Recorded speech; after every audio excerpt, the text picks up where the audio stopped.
Hi hello friends, ഇന്നൊരു unboxing video ആണ്. Unboxing video എന്ന് വെച്ചാൽ പ്രൊഡക്റ്റ് ഒരു ആർട്ട് റിലേറ്റഡ് തന്നെയാണ്. നമ്മൾ ഇൻസ്റ്റഗ്രാമിലും യൂട്യൂബിലൊക്കെ വളരെ ഫേമസ് ആയിട്ടുള്ള ഒരു ആർട്ട് റിലേറ്റഡ് പ്രൊഡക്റ്റ് തന്നെയാണ്. നമ്മൾ അൺബോക്സ് ചെയ്ത് നോക്കുമ്പോൾ നമുക്ക് കളറാന്ന് തോന്നും, എന്നാൽ ഒരു നോർമൽ കളറോ സ്കെച്ചോ ഒന്നുമല്ല. നമ്മൾ പല വീഡിയോസിലും കണ്ടിട്ടുണ്ടാവും, സെറാമിക്കിൻ്റെ എന്തെങ്കിലും സ്പൂണിൻ്റെ മുകളിലൊക്കെ നമ്മൾ എന്തെങ്കിലും വരച്ചിട്ട് അത് വെള്ളത്തിൽ ഇതാക്കുമ്പോൾ അത് വെള്ളത്തിലേക്ക് അങ്ങ് ഇങ്ങായി പോകുന്നത്. അങ്ങനത്തെ ഒരു കളറാണ്. ഞാൻ ഫ്ലിപ്കാർട്ടിൽ നിന്ന് വാങ്ങിയതാണ്. അപ്പോൾ ഞാൻ ഒരുപാട് ആലോചിച്ച് വാങ്ങിയ ഫ്ലോട്ടിംഗ് പെൻ. അപ്പോൾ ഫ്ലോട്ടിംഗ് പെന്നാണിത്. ഒരു 7-8 ഒരു പീസാണ് ഇതിൽ വരുന്നത്. 200-300 ഇടയിലുള്ള ഒരു എമൗണ്ടാണ് ഇതിന് വരുന്നത്. അപ്പോൾ ഞാൻ ചുമ്മാ ഒരു ക്യൂരിയോസിറ്റിൻ്റെ ഇതിൽ വാങ്ങി നോക്കിയതാണ്. നമുക്ക് അങ്ങനെ ചെയ്യാൻ വേണമെങ്കിൽ അങ്ങനെ വീഡിയോ ഒക്കെ ഇടാമെന്ന് വിചാരിച്ചിട്ട് ചെയ്ത് നോക്കിയതാണ്. അപ്പോൾ ഞാനത് നോക്കി, ഞാൻ അതിൽ നിന്നൊരു കളർ സെലക്ട് ചെയ്തത്.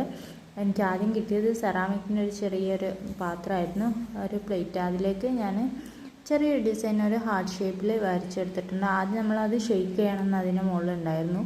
അപ്പോൾ ഞാൻ നല്ലോണം ഷെയ്ക്ക് ചെയ്ത് ചെറിയൊരു ഹാർട്ട് വരച്ച് കൊടുത്തിട്ടുണ്ട്. എന്നിട്ട് ഞാനൊരു ഈ പാത്രം പോകാൻ തക്കത്തോളം വലിയൊരു പാത്രത്തിൽ എടുത്തിട്ടുണ്ട്. അതിൽ ഞാനൊരു വെള്ളവും വെച്ച് അതിലേക്ക് ആക്കി കൊടുത്ത്. ഫസ്റ്റ് ടൈം ഞാൻ വെച്ചപ്പോൾ എന്താ സംഭവിച്ചതെന്ന് വെച്ചാൽ പോകുന്നുണ്ട്, പക്ഷേ ആ ഒരു കറക്റ്റ് ഫോമിലല്ല പോകുന്നത്. അതിൻ്റെ അതേ ഡിസൈൻ നമുക്ക് കിട്ടുന്നില്ല. അത് ഞാൻ വെക്കുന്നതിൻ്റെ എനിക്ക് അറിയാത്തതിൻ്റെ ഒക്കെ ഒരു മിസ്റ്റേക്കാണെന്നാണ് എനിക്ക് തോന്നുന്നത്.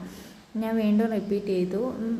രണ്ടാമത് അതേ ഡിസൈൻ നമ്മൾ വരച്ചിട്ട് ഒന്നുകൂടി നോക്കി. അപ്പോൾ എനിക്ക് വളരെ സക്സസ്ഫുള്ളായിട്ട് അത് പോയി. നല്ലൊരു സാറ്റിസ്ഫൈങ് മൂമെൻറ്റും കൂടിയാണ്, കാരണം ഇങ്ങനെ പോകുന്നത് കാണുമ്പോൾ വളരെ സാറ്റിസ്ഫൈങ് ആണ്. അപ്പോൾ എൻ്റെ മോൾക്കും അങ്ങനെ ചെയ്യണം തോന്നി. മോളോട് ചെയ്തു. മോൾ ചെയ്ത എന്തോ ഒരു ഡിസൈൻ ആയിരുന്നു. അപ്പം അതും അങ്ങനെ പോയിട്ടില്ല. എന്തായാലും എനിക്ക് 3/5 ഒക്കെ കൊടുക്കാൻ പറ്റിയൊരു പ്രൊഡക്റ്റാണെന്ന് തോന്നിയിട്ട്. അപ്പോൾ വീഡിയോ കണ്ട എല്ലാവർക്കും താങ്ക് യു. സബ്സ്ക്രൈബ് ചെയ്യുക, സപ്പോർട്ട് ചെയ്യുക. Thank you.